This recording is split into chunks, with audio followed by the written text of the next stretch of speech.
Hello guys, hello. फेरि पनि मेरो ब्लगमा स्वागत छ सबैजनालाई। आजको म भर्खर सुरु गर्दैछु दिउँसोदेखि। आज बारीको सबै चिजहरू देखाउन गइरहेको छु। कति के लगाएको छ हाम्रो बारीमा म आज हजुरहरूलाई देखाउन गइरहेको छु। ल हेरौँ है। यो चाहिँ धनियाँ सन्या पनि पुरै फुलेर यस्तो भइसकेको छ है। यो चाहिँ आलु देख्न सक्नुहुन्छ हजुरहरूले। यो आलु हो है। यतिदेखि लिएर उहाँ परसम्म आलु हो यो सबै। यो चाहिँ प्याजको बेर्ना है। प्याजको बिउ पनि भन्न सक्नुहुन्छ यसलाई। यो आयो, यो चाहिँ प्याज लगाएको प्याज।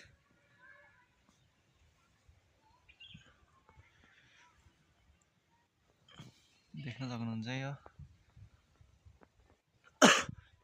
परसम्म प्याज लगाएको भयो। यो यता चाहिँ यो चाहिँ आलु, यो चाहिँ गोबी है।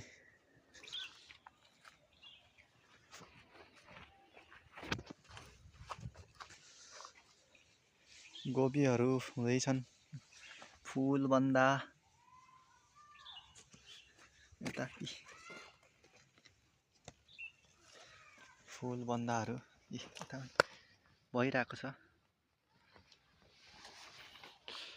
यतादेखि लिएर यो सब हो है। यो चाहिँ थोरै गोबीहरू यता।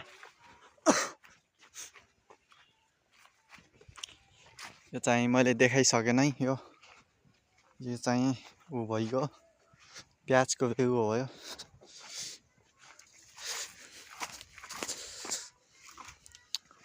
यो चाहिँ टमाटरहरू भयो है।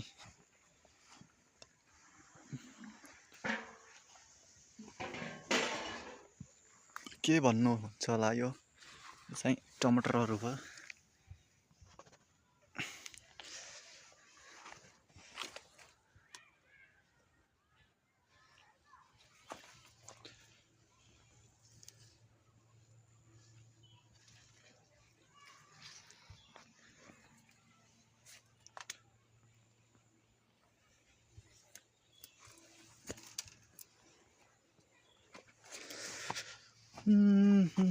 प्याज यता पनि लगाएको छौँ है हामीले।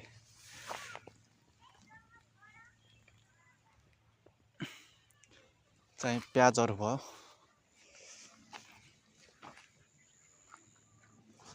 खास यता केही छैन, यतातिर पनि। ल गेस गर्नु होला है, यो के हुन सक्छ र के होला, यो केसको बोट हो भनेर।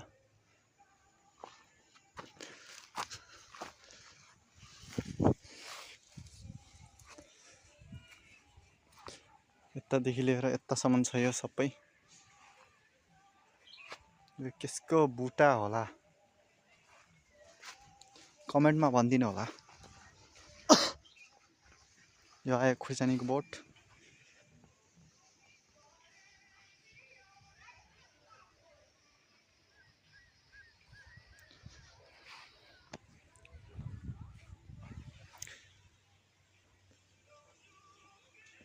यो के होला, यो गेस मी गाइज।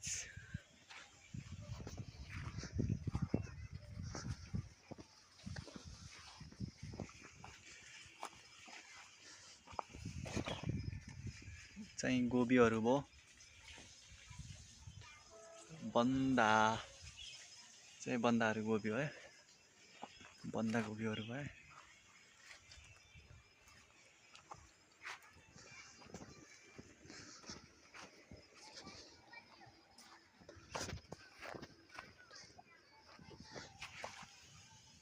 खुर्सानीको बोटहरू हो नै यो चाहिँ। यता आयौँ,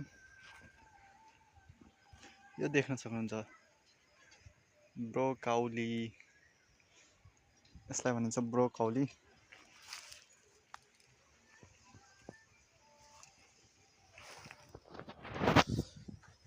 आजको लागि यति नै।